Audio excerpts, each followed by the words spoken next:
Hi, it's Mike Delsignore. I'm in Cape Cod, Massachusetts. I want to talk about what happens if you're here on the Cape and you get arrested for OUI. Well, keep in mind a few things I'm going to go over. One, I handle these cases all over Massachusetts. Been defending OUI cases for my entire career. I've been to all the major conferences. I speak at seminars on DUI defense, and I've helped people with countless trials in all courts throughout Massachusetts, especially in courts on the Cape, Orleans, Barnstable, and Falmouth. So if you're arrested, keep in mind it's just an opinion. The officer's opinion doesn't mean that you're under the influence of alcohol. These opinions are often inaccurate. They're unreliable, and that's because field sobriety tests. You probably were asked to do a one-leg stand, 9-step walk and turn on the side of the road, and these tests have flaws to them. And a lot of them are common sense, that when you're nervous, you're on the side of the road, you might have been pulled over on a road like this, a dark road where you can't really see what's going on. Cars are coming by you. You're unfamiliar with the exercises, and you might not have really great balance to begin with. So when you're asked to balance on one leg for 30 seconds and you can't do it, doesn't mean you're under the influence of alcohol. It might mean you don't have good balance. We sometimes will bring medical records into evidence at court where we'll show that, hey, you just were seeing a chiropractor like 2 weeks earlier, or even if it's later. Let's say you had a bad accident. One of my clients fell through a roof. It's probably one of the better medical records I ever got to present, but he fell through a roof. He had a bad back. Now, that was like 3 or 4 years ago, but you never really recover from that. So any records about your condition we can use. And when it's a long time ago, we don't say, well, this is the whole case. We just say, that's a piece of the case, that if you thought this person was in perfect condition, if you thought there was nothing else that might have prevented them from doing these exercises, then this is other information that the officer didn't have that you should know about, that might have impacted the officer's way he looked at these field exercises. So keep in mind that these tests there's a lot of ways to challenge them.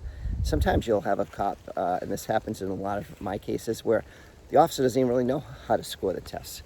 So they have a manual. It's about 300 pages. I have about there's 6 different variations in the manual. Every 2 years, they'll make a very minor change to the manual.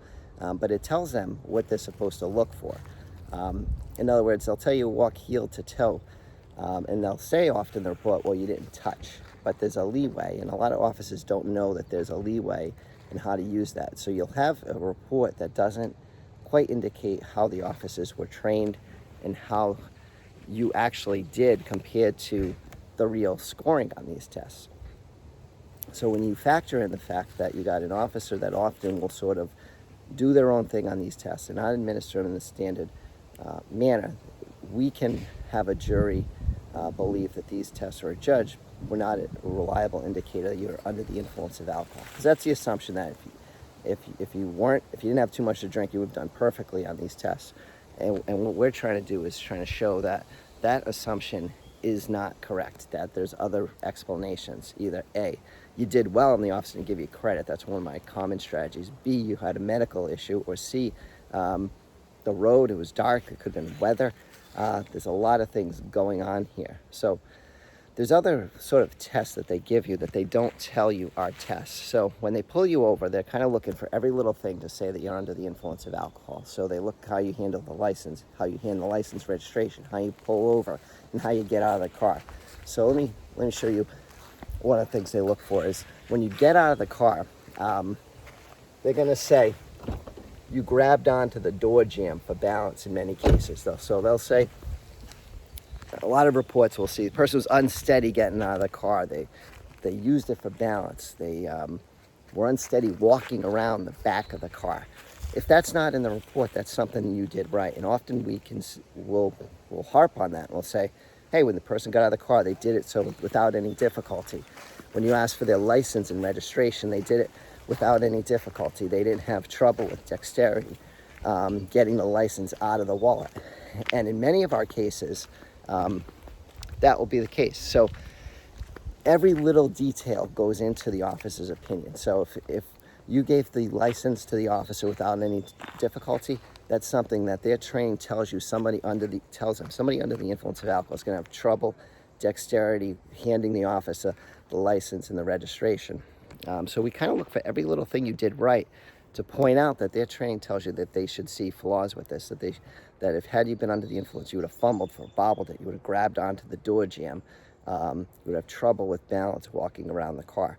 And the last one of these sort of tests that's not considered a complete test is that how you pull over. So they throw the blue lights on, and they expect somebody under the influence is not going to pull over right away. It's going to be slowed or delayed in their response. So if you pull over right away, that's also something that it won't, all these things, they're not listed in the report, but it's something that I'll bring out to contradict the officer's opinion that what they saw wasn't consistent with their training that you were under the influence of alcohol. So that's sort of an overview of what we're looking for. So we challenge the field tests, and then we look for other observations that the officer is supposed to see that they don't see. We also look to show those subjective observations like slurred speech, bloodshot eyes. Take, for example, slurred speech. During booking, you gave the officer a litany of information. You told them your mother's maiden name. You told them what you did for work, how many kids you had. The officer, in many cases, they'll write that in the report. They understood all of that without any difficulty. It's inconsistent with somebody that has slurred speech. So we take those subjective observations and we say, yeah, they really don't make sense. They don't jive up with what happened in the case. So that's how we challenge the subjective observations. Now, a couple more things I want to explain. Breath test evidence.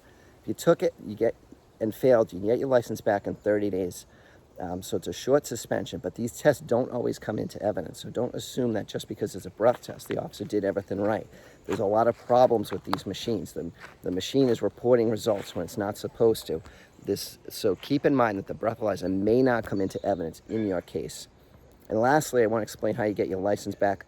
30 days, you can get your full license back if you took a test and failed.